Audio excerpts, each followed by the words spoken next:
Today we are going to go over the process I went through to identify the perfect settings for my F1 Ultra using the fiber laser on painted ceramic tile. Let's get started. First thing I did was upload 6 of the file, so I can apply different settings to each. I set the baseline settings to the rock coaster material at 190 dot duration, 55 power, 350 dpi, 1 pass, Jarvis mode, bidirectional, and 30 kHz. Then I adjusted all the dot durations ranging from 190 to 700. All the other settings stay the same.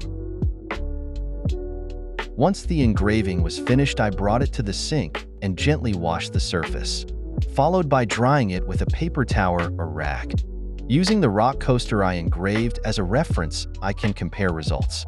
I noticed that I lost a lot of detail with these baseline settings, as you can see in the top left image.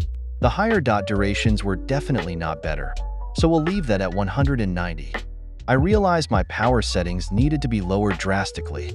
So, in this next test, we'll adjust only the top 3 images. I'll set the first one to 20 power, the second to 15 power, then the third to 10 power, leaving my other settings the same. After that, I selected the bottom 3 images and turned the output off so they wouldn't engrave. Let's see what we get.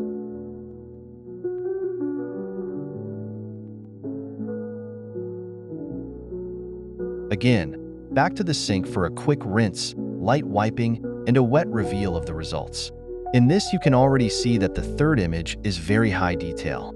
I then wiped it with a shop towel to try and get a dry reveal. After scanning over the 3 options, I can see overpower on the first one and slight overpower on the second with near perfection on the third.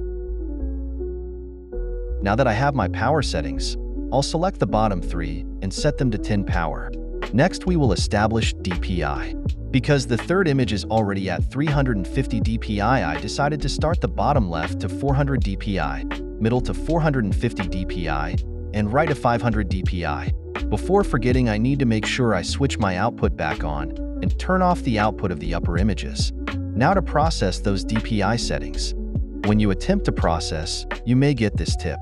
It pops up when a power setting is between 1 to 10. This way, you can make adjustments if needed. If you select Adjust, it will keep you on the current screen. You must select Ignore to move on to processing and start engraving.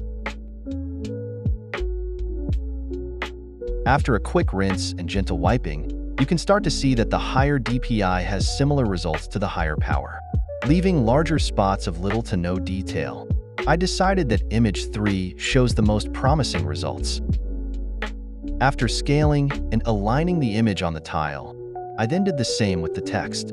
The settings for the text I set to 65 power, 1800 millimeters per second, and 2 passes at 200 lines per centimeter. Once it was finished engraving, I started to notice that the image was hard to make out.